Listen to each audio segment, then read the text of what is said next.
preguntar a Nicolás Moraz, ¿qué pensás de los incendios? ¿Son causados, provocados, hay una agenda o es casualidad? Muchas gracias por la invitación, Carsten, y un placer estar aquí con ustedes. Bueno, lamentablemente suelo ser portador de malas noticias. Yo creo que existe una auténtica conjura contra la soberanía de Paraguay, contra el derecho de propiedad de Paraguay, contra la producción de Paraguay, y no solo es contra Paraguay, sino contra todos los países latinoamericanos. Sí. Y estos incendios se están utilizando políticamente para instrumentar esta agenda. O sea, no somos paranoicos en pensar que hay una agenda maligna detrás de eso.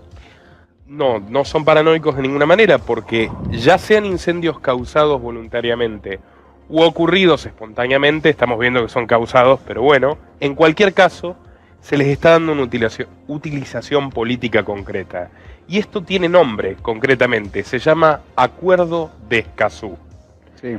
Es una iniciativa inaugurada por la CEPAL, que es la Comisión Económica Latinoamericana de la ONU, en el 4 de marzo del 2018, firmada por 24 países, entre ellos Paraguay, pero ratificada solamente por 12. La mitad ratificó el tratado, la otra mitad, Paraguay incluido en esta lista, no ratificó.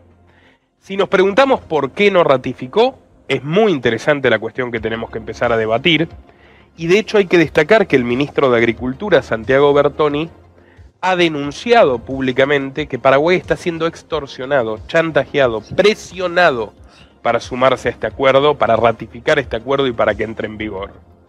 El Acuerdo de Escazú, como todas estas iniciativas globalistas, se disfraza de muy buenas intenciones.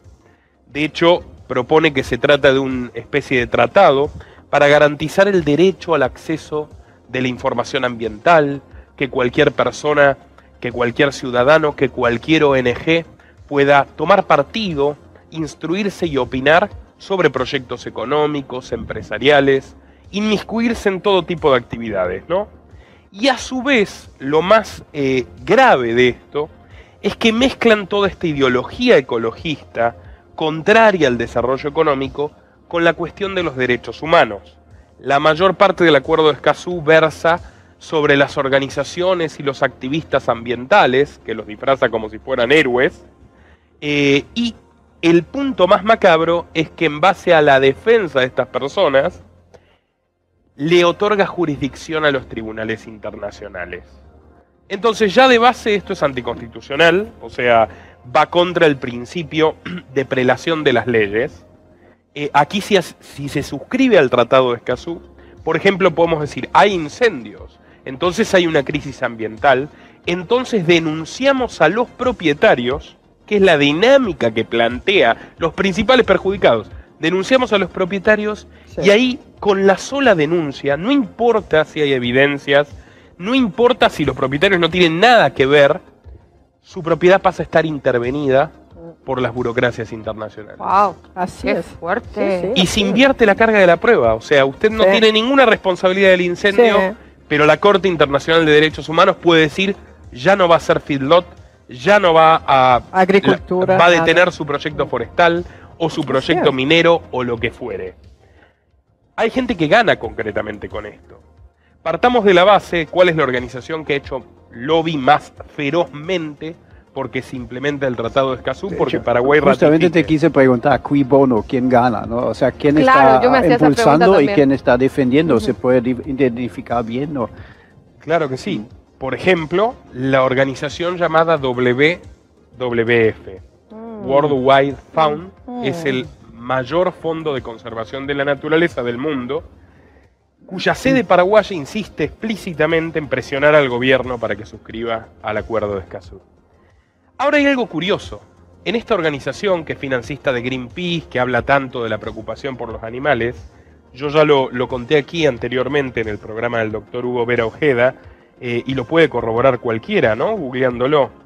La WWF es una organización que no ha tenido pudor en financiar grupos paramilitares que se dedicaron al abuso sexual, la tortura y el asesinato masivo de tribus de indígenas cazadores en países como India, Nepal, Camerún y República Centroafricana. Quiero ser claro. La organización Survival International lleva adelante un litigio contra la WWF por haber asesinado personas. ¿Con qué pretexto? Proteger especies en peligro de extinción, proteger a los arbolitos, más no sea asesinando literalmente personas, seres humanos, que además son los dueños de esos territorios. Entonces la WWF tiene un criterio, vamos a ver, bastante laxo en lo que refiere a los derechos humanos, pero sin embargo, los financistas de la WWF, grandes empresarios multinacionales, están muy interesados, por ejemplo, en llevar adelante medidas que restrinjan la producción de carne. Algo que tiene que escandalizar, por supuesto, a los argentinos, a los paraguayos muy especialmente, a los uruguayos. Algo que Brasil ha dicho, nosotros no vamos a avanzar en este acuerdo si esas son sus intenciones. A ver, Paraguay es el tercer exportador de carne del continente. El 99% de la carne que se produce se exporta. Es un ingreso de divisa fundamental para la economía paraguaya. ¿Qué tienen estas personas contra la carne? Bueno, encontraremos, por ejemplo, que uno de los principales donantes de la WWF, señor Bill Gates, una vez más, está llevando adelante el mayor proyecto de producción de carne de laboratorio. Exacto. La carne sintética artificial. Wow. De hecho, el señor Bill Gates ha dicho explícitamente, y esto lo ha dicho tomen nota, junto con el actual asesor del gobierno de Paraguay, Jeffrey Sachs, que es un hombre financiado por Bill Gates. Su Instituto de la Tierra en Columbia, la Universidad de Columbia, recibe generosos aportes de la fundación de Gates. Juntos se reunieron a decir que el objetivo de quienes defienden el medio ambiente debe ser eliminar el consumo de carne natural y reemplazarlo con el tiempo, de manera completa, por la carne artificial. Sí. ¿Y qué va a hacer la gente? ¿Va a robar para vivir? Bueno, es que ese es el punto. A medida que estos planes avanzan, se destruyen empresas. Exactamente. Es una auténtica conjura contra quienes crean empleo, contra quienes crean riqueza en los países, en favor de proyectos muy elitistas que necesitan subvenciones enormes y que necesitan destruir a la competencia. Entonces, ¿cómo pretende Bill Gates vender su carne, que es muy cara, que de hecho, según el científico experto en cáncer, el científico español Manuel Collado, tiene un terrible riesgo para la salud y además tiene un costo muy superior a la carne normal? Perdón, yo soy de la carne. Además, para hacer la carne sintética necesita un elemento de un animal. Entonces, para la polución mundial, yo soy en contra de la carne, lógicamente, porque los países tienen que crecer, la ganadería es transversal, da trabajo a millones de personas en toda América Latina, no quieren que nosotros crezcamos.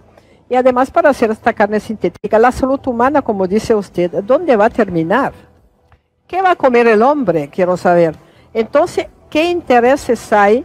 Matamos a todos los seres humanos, destruimos el planeta, pero nosotros continuamos con nuestra carne sintética. Los que producen carne sintética necesitan estrangular a los ganaderos a través de medidas como el Tratado de Escazú. Acusarlos de ser los verdaderos responsables, sin ninguna prueba, de estos incendios, de cualquier catástrofe ambiental, y quedarse con su negocio. Ya lo decía el gran liberal francés Frédéric Bastiat, que los fabricantes de velas le pedían al gobierno que tape el sol para vender más velas. O sea, es el ejercicio directo de competencia desleal más agresivo que hay.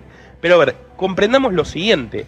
El acuerdo de Escazú, que tanto están presionando a Paraguay para que se sume a este acuerdo y a todos los países que no ratificaron, como Colombia o Chile, que directamente se negó a firmar, plantea en su segundo artículo que el público, o sea, quien tendría derecho a intervenir en cualquier proyecto empresarial, en cualquier proyecto productivo, puede ser incluso una organización internacional. Entonces, podemos abrir una ONG, yo puedo abrir una ONG, venir, denunciar a un productor paraguayo, paralizar sus inversiones, perjudicar al país, todo esto sin mostrar pruebas, o sea, en un proceso en corte internacional que se prolonga durante años. O sea, literalmente puede acabar con la economía de países. O sea, es perfecta herramienta de chantaje, ¿no? O sea, perfecta herramienta de chantaje. Un chantaje total. Quitarle el trabajo y la comida de la boca a la gente. ¿Qué va a hacer la gente? Entonces esto significa que es mucho más grave de lo que uno dimensiona. O sea, vemos los incendios, estamos preocupados por lo que está sucediendo ahora, pero esto va mucho más allá. O sea, es de verdad... tenemos que estar bien despiertos. ¿Y cómo hacemos desde nuestro lugar, con tu experiencia, con todo lo que estás investigando, cómo hacemos para atajar esto, que no nos llegue? Si bien está Paraguay resistiendo, ¿Cómo hacemos cada uno en nuestro lugar? Los empresarios tienen que ponerse firmes. Okay. Tenemos que estar unidos. Si el gobierno plantease ceder, que todavía no lo ha hecho felizmente, si el gobierno plantease ceder, los empresarios tienen que decir, bueno, finánciate tú mismo. No te voy a pagar impuestos para que aniquiles mi negocio. Lógico. A ver, quiero ser claro con los incendios. En mi país, en la Argentina, el año pasado hay un documental, para quien lo quiera ver, que realicé yo, se llama Adiós a la Patagonia. Los grupos indigenistas terroristas, que ya se han constituido como auténticas organizaciones armadas, han incendiado el Parque Nacional de los Alerces, las localidades de Lago Puelo, del Hoyo, de una enorme riqueza natural, precisamente para justificar una intervención del gobierno que los encubre y es cómplice de estos atentados terroristas. En Chile, que por eso en gran medida no quiere suscribir este acuerdo, estas supuestas organizaciones ambientales y de derechos humanos se vinculan con la guerrilla CAM, que literalmente asesina ganaderos y que ha realizado 736 ataques incendiarios en el último año y medio, lo cual significa que son los principales pirómanos de Chile. O sea, ellos crean incendios y ellos luego acusan a sus víctimas de ser los responsables, y es una forma en que organizaciones de izquierda radical y negocios muy elitistas y perniciosos avanzan destruyendo la soberanía de los países y la libertad de sus habitantes. Permítanme insistir, esto es como la minería. Canadá es el país que tiene las principales mineras del mundo, como la Barrick Gold. Sin embargo, la WWF, que tiene sede mixta en Canadá y en Estados Unidos, impulsó la prohibición de la minería en Canadá. ¿Cuál es el resultado de la prohibición de la minería en Canadá? Que se trasladaron a lugares mucho menos regulados, donde hacen cosas definitivamente nefastas para la población, las mismas mineras canadienses, y los hipócritas anti-megaminería pueden seguir utilizando este teléfono, que está compuesto por 200 minerales y 300 aleaciones. Así es. Cuando los expertos internacionales, o personajes como Bill Gates, o como su economista favorito, repito, asesor paraguayo, Jeffrey Sachs, del gobierno paraguayo, hablan del desarrollo sostenible, están hablando del subdesarrollo, están hablando del decrecimiento, ellos hablan específicamente de eso. Hay que resignar poder adquisitivo, hay que vivir con menos, lo dice el Foro Económico Mundial, para preservar el medio ambiente. Lo que encubren estas declaraciones es que ellos ganan cada vez más dinero con estos proyectos ridículos, como en España, que ya lo he dicho. Las energías renovables, desde que se implementaron forzosamente, han aumentado el costo de la electricidad en un 2000% en 10 años. De hecho, en Alemania hoy día el Italia, costo de la electricidad es casi otro impuesto. Sí. Es tan alto en Alemania, y la alemana es muy obediente, paga nomás. Pero estamos llegando a un nivel en que solamente la luz eléctrica por mes te cuesta casi tanto como pagar otro impuesto. Impresionante. Acá llegamos a una especie de dictadura, una dictadura financiera de potencia, que todo tiene que ser miserable, aparte un 10 en el mundo, para decir un número tonto. Entonces, esto no tenemos que permitirlo, porque todos tenemos derecho, según nuestro trabajo, según nuestro esfuerzo o nuestras inversiones, a trabajar. Y hay muchas organizaciones que viven con la plata ajena, nuestra también, porque se le dan los gobiernos, y nuestra también, no sé, acá en Paraguay se le dan, para que nos destruyan. Por supuesto, el Estado no crea riqueza, la usurpa a los ganaderos, la usurpa a los comerciantes, a los trabajadores, a quienes producimos en el sector privado. Por lo tanto, no podemos permitir ser robados por el gobierno para financiar algo que atentará contra nuestra fuente de sustento, que literalmente para que un señor que es el tercer hombre más rico del mundo, Bill Gates, le saque la carne de la boca a los niños paraguayos. Es completamente intolerable. Insisto, hay que preocuparse por el señor Jeffrey Sachs. El señor Jeffrey Sachs se ha convertido en el principal consultor internacional de Itaipú. Imagínense si Paraguay comienza a llevar las medidas energéticas de Alemania o de España. Funden al país, no lo puede resistir sencillamente. En Estados Unidos hoy, en el país más rico del mundo, hay desabastecimiento de alimentos en varios estados por estas medidas ecológicas contra el feedlot, contra la ganadería intensiva. O sea, en el país más rico del mundo hay problemas para comer carne incluso cuando están los recursos para comprarla. Esta es una agenda profundamente antihumana, mientras el señor Gates y el señor Jeff Bezos, segundo hombre más rico del mundo, tienen, por ejemplo, un proyecto de aerolínea de hidrógeno. Cero había. aviones ecológicos, mucho más caros, que serían 10 veces más caros incluso, sobre una torre de subsidios. ¿Y cuál es la única forma en la cual pueden vender estas tecnologías? Completamente incompetentes, completamente excluyentes, que privarían de la posibilidad de volar a millones de personas, con el Estado restringiendo los aviones tradicionales. España, Francia, Inglaterra han suscrito un acuerdo para eliminar definitivamente los vuelos menores a 2 horas. Entonces la gente solo va a poder viajar o por aviones ecológicos mucho más caros o por trenes, lo cual complica muchísimo la actividad económica, pero beneficia a estos señores. Como les digo, esto es realmente una gran coartada para avanzar sobre la libertad de los paraguayos, para pisotear la propiedad de todos los latinoamericanos, y yo creo que Paraguay tiene que mantenerse firme en su postura, también Brasil, Colombia, Chile, todos los países que no están cediendo esto, porque es un terrible atropello a las libertades y es un negocio de un grupo de vivos, de un grupo de oportunistas. Una pregunta más bien técnica, ¿por qué firmar en el primer lugar el acuerdo? O sea, yo sé ratificar otro tema, pero ¿por qué adelantarse y firmar ni siquiera? O sea, quizá no entiendo bien la mecánica de la política, pero... Que firmaron y después no ratificaron. Sí. Puede ser que la explicación o lo que escribieron era totalmente distinto cuando hay que ratificar. Ya cambiaron el gobierno. ¿Porque cambió el gobierno? Pregunta, pero me pregunto ¿O por un cambio de gobierno? Que están en la realidad de mi economía, ¿no? Si fuera por los gobiernos, esto ya estaría operando. Porque los gobiernos no... A ver, los gobiernos no se ven perjudicados, se ve perjudicado el privado. Lo que sucedió es que mucha gente se avivó, muchos cámaras de empresarios aquí mismo en Paraguay dijeron, no señores, no vamos a permitir esto. Entonces, si bajan la guardia, esto se va a ratificar. Se firmó al principio, 24 países firmaron. ¿Por qué no ratificaron luego 12?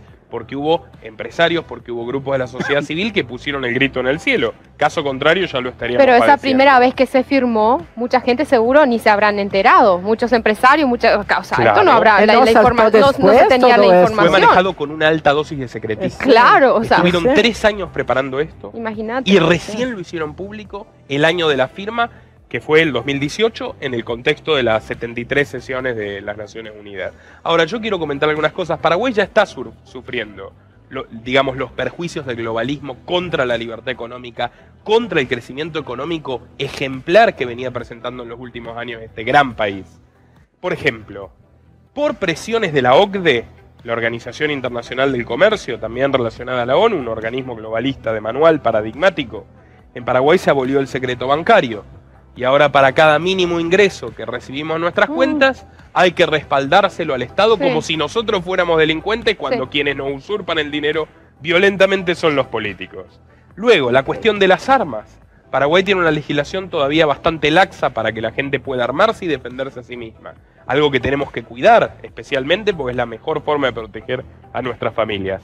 ¿Qué han hecho los organismos globalistas? Muy puntualmente, las organizaciones como la Fundación la Open Society de George Soros, distintas organizaciones de desarme vinculadas a estos mismos personajes, han presionado a los Estados Unidos para que sancione a Paraguay, no le venda más armas nuevas. Le pueden preguntar a cualquier dueño de una armería hoy, ninguna empresa norteamericana puede vender armas nuevas a Paraguay.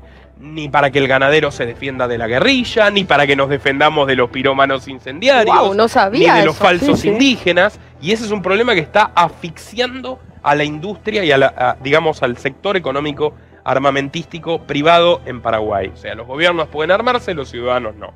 Luego tenemos la cuestión ahora también del pasaporte de las vacunas para entrar al país, que es bien nuevo, entró en vigencia el 12 de enero. Paraguay se resistía, por lo tanto Paraguay seguía teniendo mejores cifras de turismo, de visitantes empresarios extranjeros. Bueno, la presión del Mercosur, en este caso, otra organización de corte globalista, obligó al Departamento de Migraciones a adoptar esta medida y ahora expulsan los extranjeros que no están doblemente vacunados, dicho sea de paso, con los productos farmacéuticos donde tiene inversiones, ¿quién?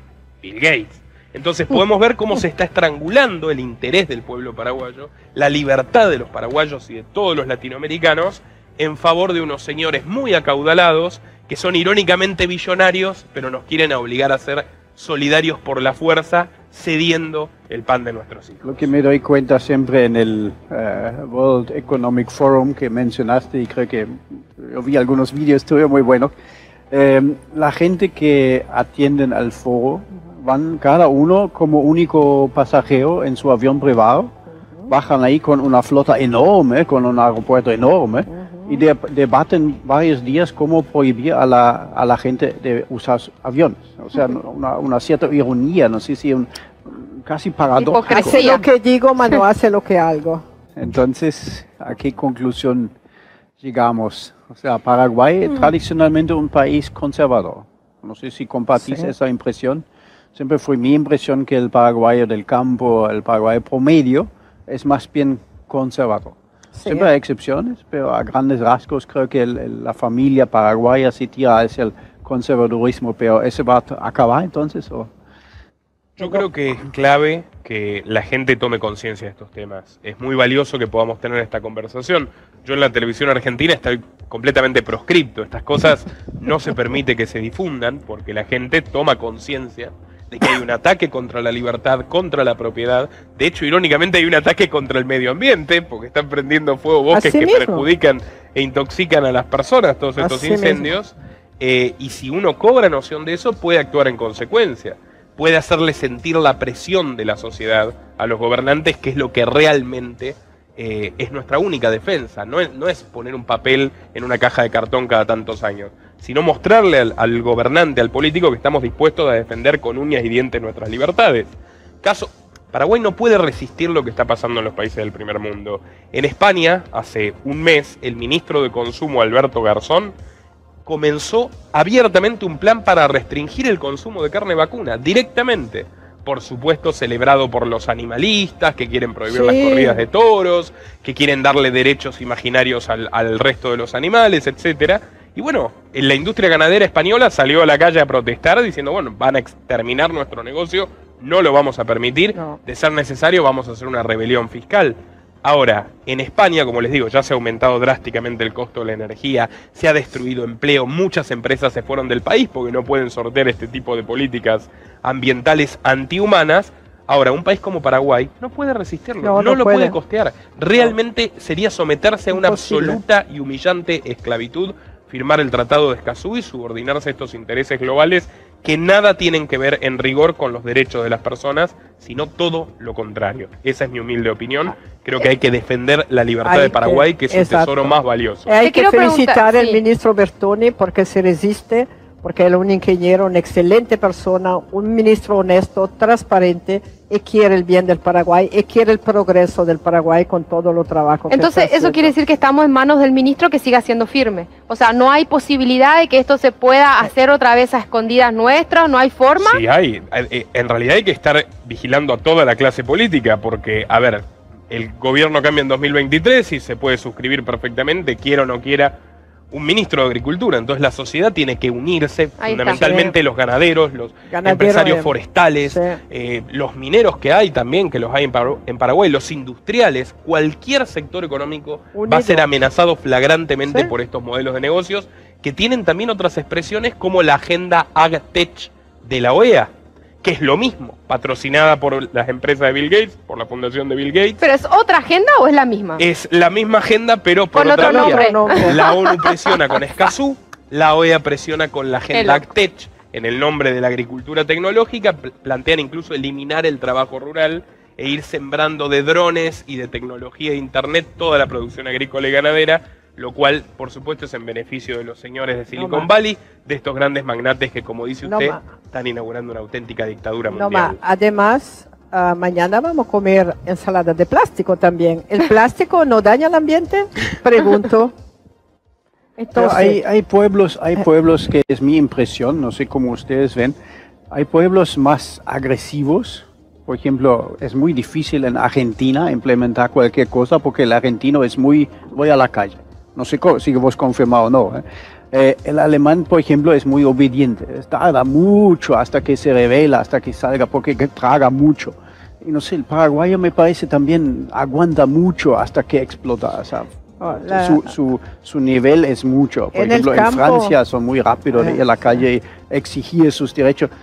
No sé cómo vos ves en ese contexto, porque es más fácil implementar cualquier cosa a un pueblo que aguanta mucho que uno que explota a los 5 segundos, ¿no? Hay dos formas, yo creo, de explotar. Uno de ir en la calle, invadiendo la calle, impidiendo que uno vaya a trabajar, Y la otra fórmula, como decía el señor, que hay que trabajar en unión, todos los productores, y trabajar codo a codo con el gobierno, porque no es andando y violentando los derechos de otros de la calle, a mi criterio, que logramos el objetivo. Tenemos que trabajar de la base y yendo adelante y con la persona que tienen que o no firmar los acuerdos que nos vienen a beneficio, hablo de Paraguay, pero de América Latina en general.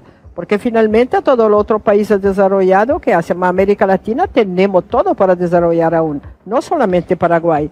Y unidos somos un centro de provisión de alimentos en el mundo. Entonces ellos no quieren esto, porque finalmente quieren, hay muchos países que subsidian. Entonces ya es un comercio esto también. Pero yo entiendo también la pregunta de Carsten, ¿verdad? En el tema del tipo de carácter de cada país, cómo se caracteriza. Y el argentino sabemos que es así, no le gusta algo y va y dice y no le reclama, y el paraguayo es más tranquilote. Ahora, el argentino siendo así, mira cómo está. Absolutamente. Eso es lo que yo no entiendo. Ese iba a ser mi siguiente pregunta. El argentino apuesta a las soluciones a la clase política. La gran virtud, en ese sentido, de la sociedad paraguaya es la sociedad paraguaya desconfía de la clase política y la vigila. O sea, la mira con desconfianza, no le hace caso a todos sus delirios ni a la mayoría de sus delirios. Paraguay estuvo un mes encerrado, Argentina estuvo un año en fase 1. Increíble. Que generó la peor caída económica de la historia argentina. Entonces, en realidad no es que el argentino sea tan de salir. Sale, bueno, cuando ya las cosas incendian, pero vende su voluntad a los políticos. El político siempre va a tener el interés de saquear al pueblo, de arruinar, de estafar, de ponerse de acuerdo con otros gobiernos. Entonces, lo que hay que mantenerse, desde mi perspectiva, es la unidad de los empresarios, de los productores, de la gente que quiere trabajar. Mantenerse unidos como sociedad civil, como sector privado, contra las ilusiones que proponen los políticos, que siempre son para beneficiar a un pequeño grupo de personas. Si algo impidió hasta ahora que Paraguay suscriba el Tratado de Escazú, es la presión de los ganaderos, es la presión de los empresarios. Tomes esto como un llamado de atención, porque la WWF y otras organizaciones globalistas están utilizando la coartada de los incendios para volver a arremeter en favor de estas políticas. Una pregunta te tengo, que como sabes, sigo tus vídeos y yo entiendo lo de algunos organismos internacionales y todo. Alguien me dijo una vez, y es probablemente cierto, que cualquier movimiento, tarde o temprano, crea también la contra, inevitablemente, como el péndulo. ¿No hay una contra actual contra esa tendencia que estamos criticando? ¿Hay nadie que se opone, alguien fuerte? O sea, si hay un Bill Gates, si hay un Jeff Bezos, hay muchos billones y billones. No hay ningún billonario que toma la espada y va en contra. Estamos fritos. Así lo apoyamos a ese. Estamos fritos. Se ha demostrado a lo largo de la historia que estas camarillas de magnates prefieren un sistema irónicamente socialista a un capitalismo competitivo. Fue la banca de Wall Street y los banqueros alemanes los que financiaron la revolución comunista rusa. Fue la banca de Wall Street también la que financió el ascenso de Hitler, y en Estados Unidos financiaban a Franklin Delano Roosevelt. O sea, financiaban a todos los bandos de la guerra, modelos económicos dirigistas, donde el Estado podía decidir qué gran empresario hacía negocios y por supuesto se los daba a sus financistas. Por eso el gran problema es el Estado. Cada puesto de trabajo destruido está pasando hoy en Estados Unidos, repito, paradójico, el país más rico del mundo. La gente a la que se le dio subsidio con el pretexto de la pandemia no quiere volver a trabajar.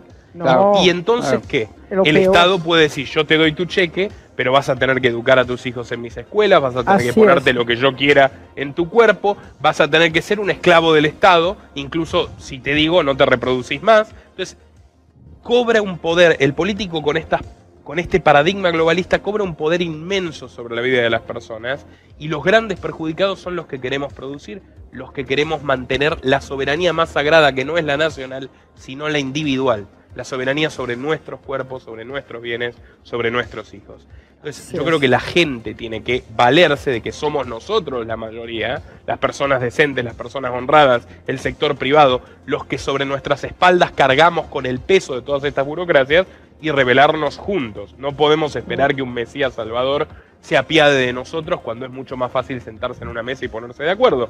Por ejemplo, Elon Musk discute 3 o 4 cosas, el fundador de Tesla, de SpaceX, pero luego sus negocios son esto, literalmente. Ahora sale en la tele amenazando con que la humanidad se va a extinguir si no le damos más subsidios a Elon Musk para su delirante idea de colonizar Marte.